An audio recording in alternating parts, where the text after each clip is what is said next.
Hello, beautiful people. Welcome back. Thank you for coming back. If you are new here, what up? So first things first, I want to say thank you guys so much for being supportive and for letting me do content for both games that I enjoy.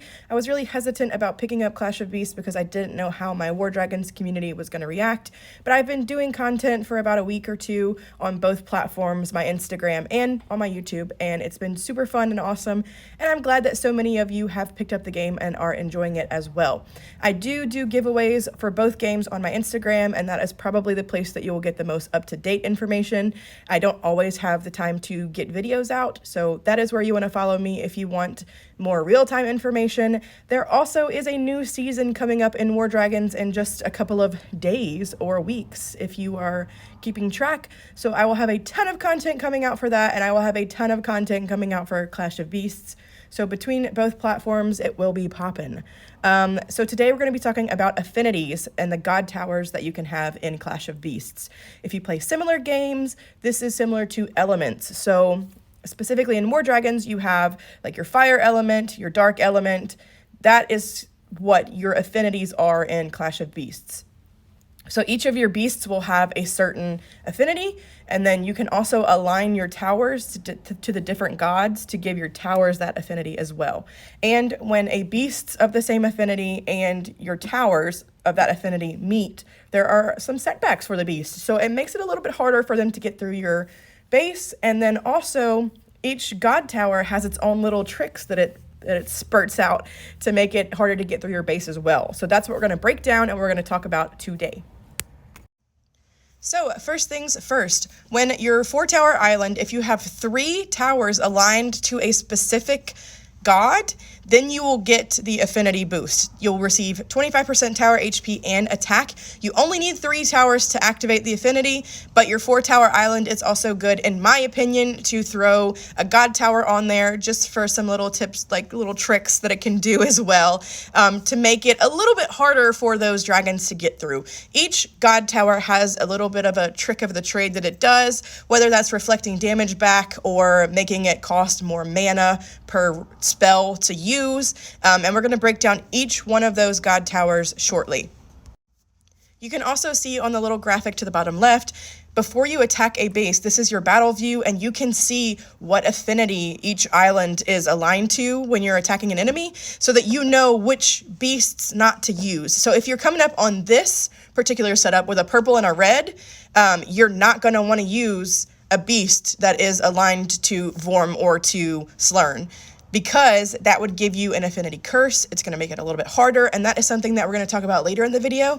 But what an affinity curse does is if you use a beast that of a certain element that a island is affinity to, your mana is frozen. Your mana is like your rage bar, and that's what you use to cast your spells. And then your beast does less damage as well. So it's a little bit harder to take down the base when you're using beasts of the same affinity of the base you're attacking. So you don't want to use a Slurn purple beast on towers that are aligned with Slurn, which are purple, and you can see that before you attack, so you'll know kind of which beasts not to use. Unfortunately, a lot of the longer bases have pretty much all of them, so you really just have to be smart, and sometimes you have to use 2 beasts. That's just what it comes down to. Now, the first god tower that we're going to talk about is Vorm. This is the red one.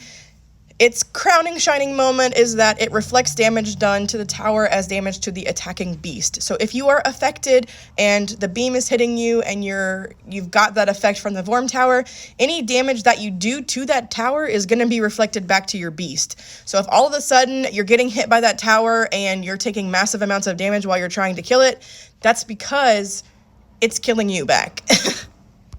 Now, the next one we have is the Gaia Tower, the green. What it does is it slows the beasts down and it slows the attacks down. It also slows down your mana, your skills, and your stamina. So there is a ton that the Gaia Tower does. It is why it is one of my favorite ones to use on my base in particular. But if you are affected by this, that is what it's doing to you. So if you find yourself slow, it is because of the Gaia Tower. Next, we have the Theris Tower. This is the blue affinity. it increases the mana cost by 1, and then if it is Mega Shot, it will increase it by 2. So spells that also give mana will take mana if it's Mega Shot.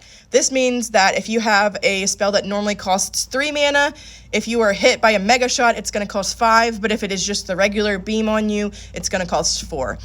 This is another one I like to use just because if you have a beast that has like a 1, 2, 3 costs, if I Mega Shot that, your 1 mana spell is now going to cost you 3 mana, and you only have 5 mana to use. So what it does is it forces you to kind of pick and choose your spells a little bit more carefully so that you don't use the really, really, really rage mana heavy spells and then find yourself like a sitting duck, unable to use spells. So it is one that I use on my base, and it is one I see used pretty often, and it is very much a pain point, especially when you're running around with the beasts that have like the 3 mana spells. The spider, for example, where it comes out of the ground and like hurts the towers, is a 3 mana spell. And I hate when I get hit with that tower and I can't use the spell because then I can't use my other spells, like the shield. So it is very, very frustrating to be hit with this. The next one we have is the Slurn, or the purple god tower. This causes the beast's attacks to have a chance of missing. So if you find that you cast a spell and you're like, why did it not hit? Why did it not do damage? It is probably because of the Slurn tower. It basically blinds your beasts. It is one that I have my tower set to affinity-wise right now, mostly because it's the seasonal spider that is the purple Slurn affinity, and I see it attacking me all the time, and I just want to make it a little bit more annoying for those spider owners to get through. I've seen a lot of people do the same thing. I personally have the spider, and I love it. But I do know how frustrating it is for me personally when I'm trying to use it and everybody has purple everything. So that is something that I have on my base currently, and that may change in time. And then lastly, we have the Hollow Tower, which is the gold or yellow. This reduces the beast's HP, and then if Mega Shot, it will drain HP slowly for the duration of the Mega Shot effect. Now, in the top left corner under your beast's health, you can see all of the different things you're affected by, any of the passive spells that you have active, and this will show you when your curse or your affinity block is up. So keep an eye out for that. If you are affected by any kind of affinity issue, that's when it will go away and you'll start to get your HP back if you have like healing spells, or get your mana back if you're frozen. Now, if you attack an island with the same affinity that your beast is, you will get an affinity curse, which will reduce your damage and freeze your mana. So that means that until the curse ends, you are not gaining mana, it is completely frozen, and your attacks are doing less damage. Not just your spell attacks, but your breath attack as well. So it is very, very, very important, especially when you get more towards the end game, which I think 100 is the max level right now. So once you get into the 40s, 50s, 60s, and you're approaching that end kind of zone, bases get a lot harder, and it is a lot more important to look at setups before you go and to find beasts that you can take bases with that won't give you that affinity curse. Or if maybe they have lower level towers at the beginning, you can take that curse and not have to use your spells. So it is very important to check out all those little pieces before you attack a base, because if they have 4 affinities and you have a pretty strong beast of the 1 affinity that they don't have, then that is great. I found it a lot that not that many people have the blue affinity, and I'm in tier 3, and so I have a mage that is blue, the Theris, and I take a lot of bases with it because it is super awesome, one, and I don't have to go through that affinity curse. As much as I would love to use my seasonal spider on every single base ever, because it is just my favorite right now, I can't, because so many people have the Slurn towers aligned, and the spells are pretty heavy on the spider. The 3 rage like AoE spell, 3 mana, I can't just continuously use that if I'm frozen. So I really only have the like damage reduction and boost kind of free spell, and then I have like the shield, which are the only ones I have right now because I'm only in tier 3.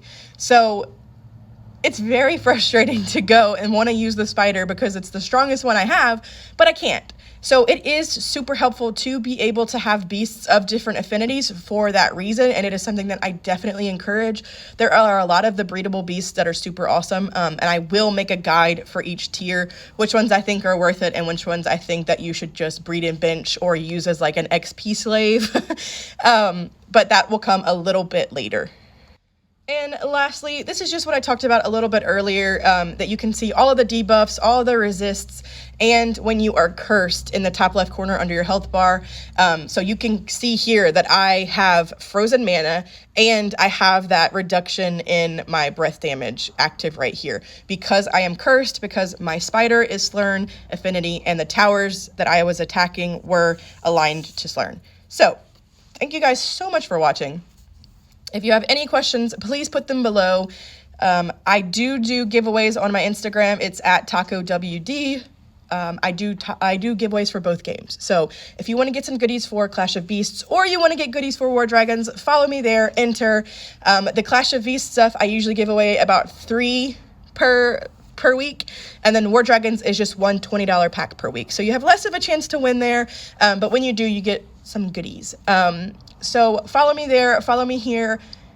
Please let me know if you have questions. I really want to help you guys out, and I really want to get more people into this game, and I just think it's so much fun. I've been playing it.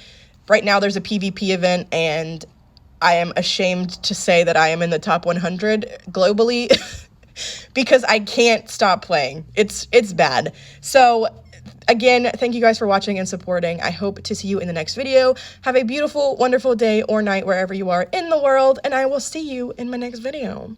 Okay, bye!